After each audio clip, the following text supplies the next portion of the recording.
Stardew Valley can be a little hard to get into, and learning the right way to do things can be a struggle. So, I'm here to tell you some useful tips for when you're starting out. Tip 1. Keep things. I know it can be tempting to sell everything you find, but don't. Keep a little of everything. You never know when you're going to need something, if that be for the community center or just quests. Tip 2. Spring onions. Running out of energy can be super annoying, especially early in the game. They can be used for mining and clearing out your farm. You can find them south of Marnie's Ranch by the sewers. Tip 3. Traveling cart. Getting some of the things for the community center can be a struggle, but you can get a lot of useful items from the traveling cart. It can be found Sundays and Fridays in the Cindersap Forest. You should always check it out. Tip 4. Use silos. Never clear the grass on your farm. You should wait until you have a silo. You'll lose all the hay you need for your animals and be forced to go to Marnie's. Silos are cheap and they help you save money you'd be spending at Marnie's. Tip 5. The wiki. If you're ever in a pickle, the best thing to do is use the wiki. It has very helpful information such as liked gifts of the townsfolk and how to get items. I find myself there when looking for museum artifacts and Luce's liked items. Tip 6. Buy strawberries. Getting money in the early game can be difficult. When you're going to the egg hunt, you should buy as many strawberries as you can. Strawberries are great for making money, and they produce multiple batches. They're also great for romancing Mario and becoming great friends with her father. Tip 7. Barns over coops. After you harvest your first parsnips, you'll get a quest to build a coop. But don't. Oh, but I want to do the quest. No! Barns are much better. Cows are much more profitable than chickens. Tip 8. Living off the land. Every Monday and Friday, make sure to watch Living Off the Land on your TV. It can give you helpful tips like the best crops to grow and good things to forage for. Tip 9. Upgrade tools.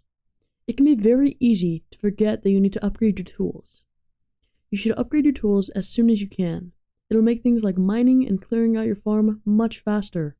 Tip 10. Queen of Sauce. Every Wednesday and Sunday, you should watch The Queen of Sauce so you can learn all the recipes. This can help if you want to reach perfection, as well as giving gifts. Tip 11. Tea saplings. After the 2 heart event with Caroline, she'll send you a recipe for tea saplings. Tea saplings are very profitable, as they sell for 500 G each, only costing 2 seasonal seeds, 5 wood, and 5 fiber. Tip 12.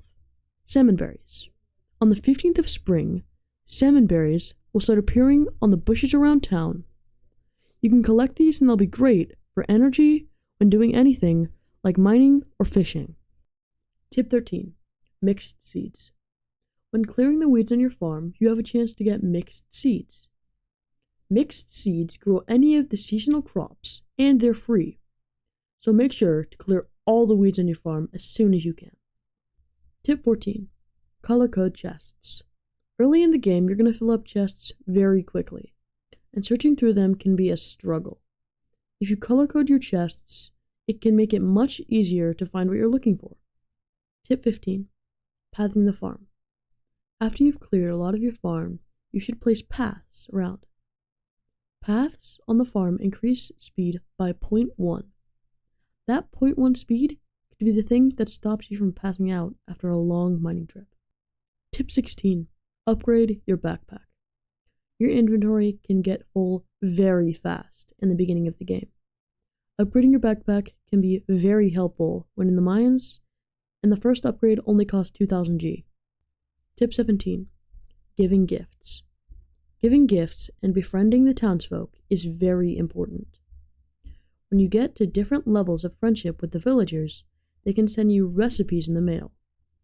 The most notable being pumpkin soup, which can be obtained in the mail when you hit 7 hearts with Robin. Tip 18. Repair the beach bridge. On the west side of the beach, you can find a broken bridge.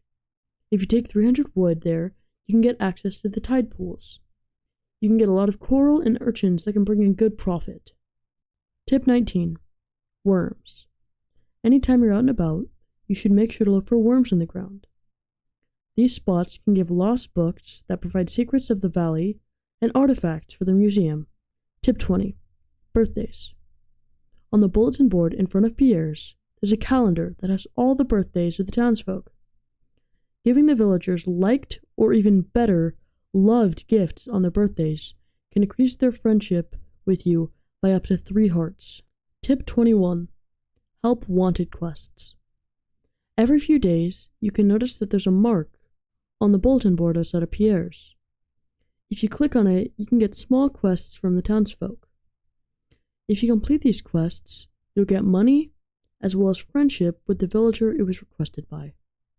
Tip 22. Plan your farm. I know it can be tempting to put everything on your farm in one spot, but you should plan out your farm. Planning out your farm can save a lot of time in the future. It can be super frustrating when you have to move everything on your farm all at one time. To help with this, I linked a good planner in the description. Tip 23. Bats or mushrooms. After you've accumulated 25,000 G in total earnings, Demetrius will show up at your door and ask if you want the cave on your farm to have mushrooms or fruit bats. While both are good, they're used for quite different things. The bats are good for the artisan bundle and giving gifts, while the mushrooms are good for the exotic bundle. I usually choose the bats. Tip 24. Don't overexert. When you run out of energy, you pass out and lose half of your energy the next day. This can be very annoying if you have anything planned. One way to counter this is to level up. If you level up during the night you passed out, you wake up with full energy. It's also best to make sure that you always bring food when you go places and keep an eye on your energy bar. Tip 25. Careful mining. The mines can be a dangerous place, and dying can be super annoying. So you should be very careful because you can lose a lot of items as well as gold when you die. Make sure you always have a weapon and some extra food. Thank you so much for watching. I spent hours working on this video, and it would mean a lot to me if you would like and subscribe. Also, comment if this video was helpful.